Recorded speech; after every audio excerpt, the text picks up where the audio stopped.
All right, now for the final C6R5 test, we're gonna start by using Sara's Burst. We're gonna swirl that with Kazuha, and we're gonna pop Clorinde's Burst. Do some damage here. Everything's just dying. Hello? Crazy.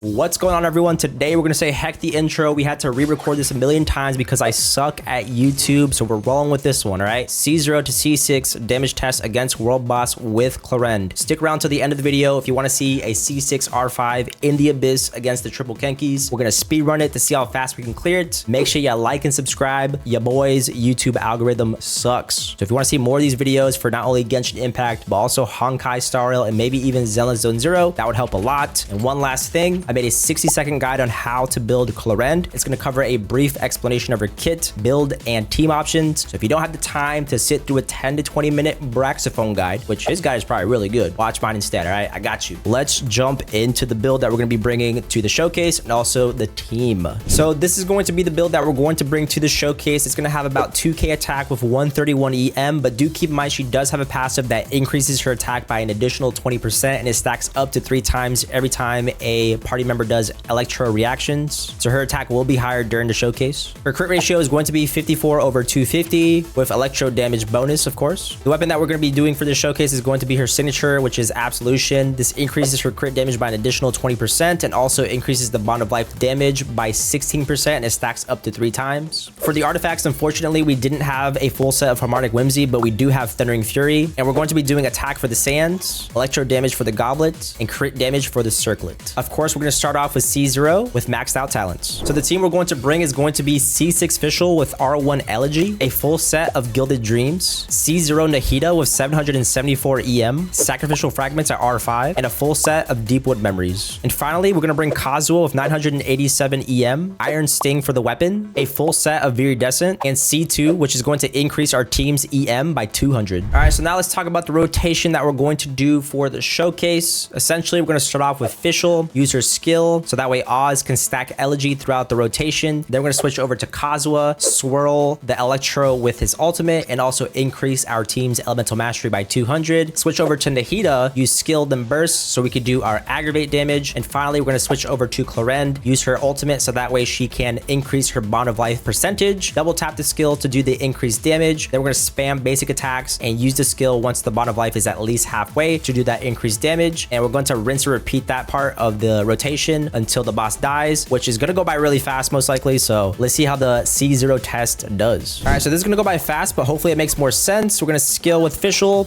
burst with Kazuha, skill then burst with Nahida, then burst with Clorinde and double tap the skill, and then spam basics and skill until it dies. And of course, we're going to have to slow this down because it's going by so fast.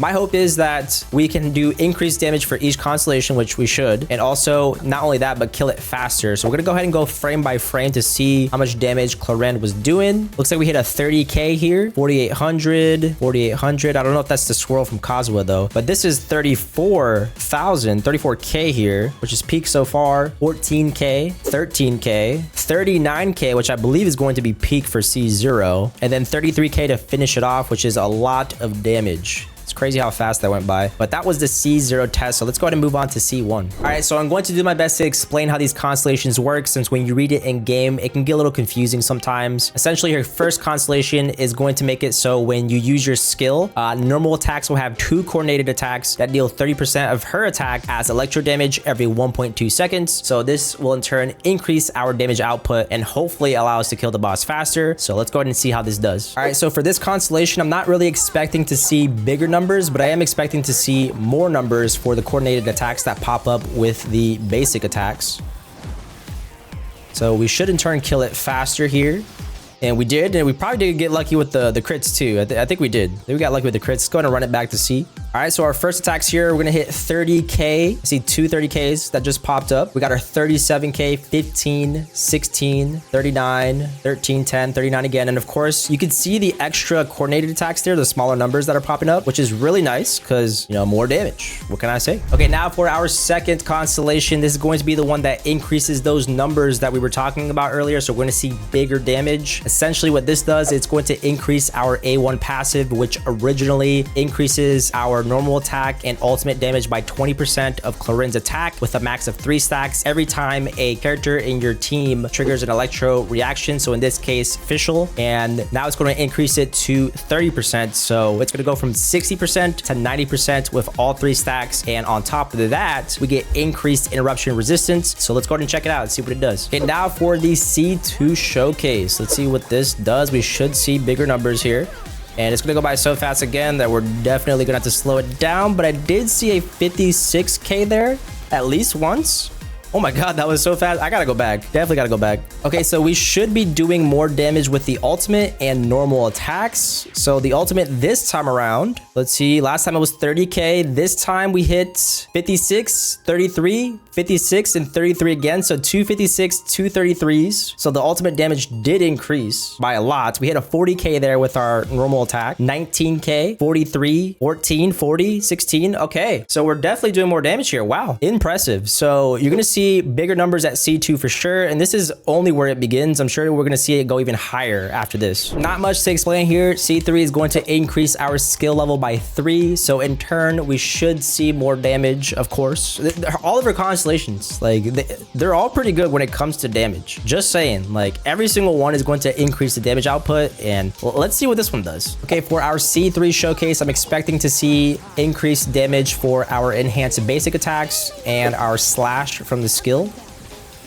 It looks like we did not crit too well there for the ultimate, but that's fine.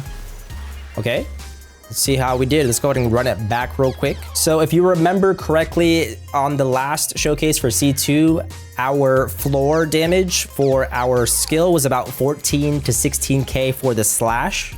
So let's see how much damage our increase is for the slash on C3. The slash should be coming up here, and it looks like our new floor is about 18k if you round it, which we didn't really get an increased ceiling, which kind of sucks. Our ceiling for C2 was 43k and our floor was 14 to 16k. And this time our floor was 18k and our ceiling was 40k. So something went wrong there, but at least we see an increase in the floor damage, which is nice. Okay, now for the 4th constellation, this is going to increase Clorinde's damage after using the ultimate based off of the bond of life percentage. And every 1% of the bond of life increase will increase the ultimate damage by 2% for a max of 200. Unfortunately, the boss dies so fast that we won't be able to see the ultimate damage increase, but you will be able to see it later on when we test her out in the abyss. Okay, so once again, for this showcase, we're expecting to see more damage after using the ultimate. So whenever we have our bond of life increase, like right now, we should do more damage for the slashes and basic. I didn't even have a chance to talk. That thing died way faster. We gotta slow it down. What the heck? That thing died so fast this time. Like, it was already fast before, but this just made it even faster. Okay, so this is where we pop the ultimate, and then we should see a bigger floor and bigger ceiling. 62k now for the ultimate. So it went from like 50k to 62k. 42k for the basic attacks. 21k, 44k. Oh, we definitely increased in damage there. No wonder why we killed it so fast. So C4 is a really good constellation. Okay, so once again, another self-explanatory constellation. C5 is going to increase our ultimate level by 3, which is going to increase our ultimate damage. So we should see something bigger than 62k this time around. All right, so now we're on the lookout for that increase in the ultimate damage. So last time, 62k peak. Let's see if I can spot it this time around before we run it back. But I'm old, don't expect anything. I can't see, I'm sorry. Yeah, we gotta run it back, y'all. 62k peak last time. This time, 113k. Excuse me? 113k? How does it go from 62k to 113? That's crazy. Well, if you want ultimate damage, C5. Damn. Okay, now for the final constellation, C6. We made it. So after using this skill, it's going to increase our crit rate by 10% and crit damage by 70. And you'll also get additional damage from what's called a Glim Bright Shade. You can spawn up to 6 of them by using Clorinde's slash from her skill. And it's going to deal 200% of Clorinde's attack as damage. Keep in mind that we won't really be able to see the maximum potential of this constellation until we get to the Abyss test, because the boss is going to die too fast. So we'll probably only be able to get like 1 or 2 up before the boss dies. But for the Abyss, we should be able to get all 6 up and running. So make sure you stick around until the Abyss test if you would like to see the maximum potential for not only C6, but also C4. Okay, so now the final showcase for this boss. Let's see what it does. I'm expecting to see the same amount of ultimate damage because we won't really see an increase in damage until we use the skill. So the ultimate, I couldn't even see. Like, that definitely died a lot faster because usually we'll be able to get the skill slashed in once and then a second time. This time we were only able to slash it in once and then maybe like a few basic attacks and it died. That's what happened, right? I have no idea what just happened. So we used our ultimate. Our peak last time was 113k, which we hit again, but the ultimate almost kills it. We do one slash and it dies. So we didn't even get to use any basic attacks on it. We just did a ultimate and slash for the skill and that was it. So that was definitely the fastest the boss died. So now let's go ahead and check out the C6R5. Okay, so now before we do the test in the Abyss against the Kenkis, I do want to show off what R5 does for Absolution. So now our crit damage is going to be increased by 40% and our Bond of Life is going to do 32% increased damage for a max of 3 stacks, which is a very significant jump. And I also want to point out that we have the same build now on Sarah. So we swapped out Fischl for Sarah instead because we have her at C6, which is going to increase our crit damage even further, allowing us to do crazy damage against these Kenkis. All right, now for the final C6R5 test, we're going to start by using Sarah's Burst. We're going to swirl that with Kazuha. We're going to switch back to Nahida, skill, then Burst, then switch back to Sarah for the increased attack from the skill. And we're going to pop Clorinde's Burst. Do some damage here, taking half of their health. Everything's just dying. Hello? Yo, remember when I was like, hey, we're gonna be able to check out her maximum potential at C4 or for C4 and C6 in the Abyss? I guess I was wrong. I highly doubt I was able to get the maximum Bond of Life or the maximum stacks for the Glim Blight.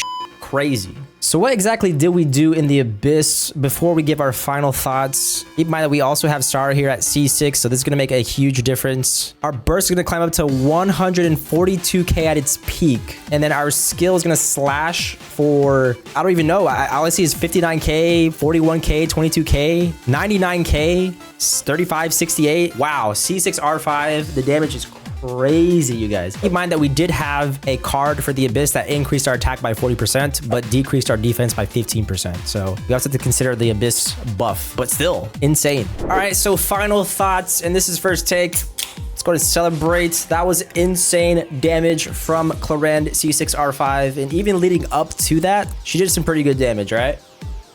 Final thoughts. Every single constellation is going to increase your damage one way or another. So I would say if you're going for Clorinde, C0 is fine, but it doesn't matter which constellation you go for. They're all going to be worth it in my opinion. As you can see, we wiped the boss showcase that we did easily, even at C0. At C0, it felt like she had constellations, but she didn't. So I want to say that Clorinde is a very strong electro DPS unit. And people will ask, is she better than Raiden Shogun? Honestly, I'm going to leave that up to you guys in the comments. Let me know what you think. I personally think that they're both good for their own reason. I was really happy with how everything turned out in this video. It was a little hard to distinguish the damage sometimes because there's so much happening with the swirls and the coordinated attacks. So apologies if I got something wrong, but please, of course, once again, correct me in the comments if I did something wrong. And with that being said, I'm about to take my to bed and I'll see you guys next time. We will be doing a video similar to this for Firefly. So if you like Honkai Star Rail, make sure you stick around for that and make sure you subscribe for more content and I'll see you then. Peace.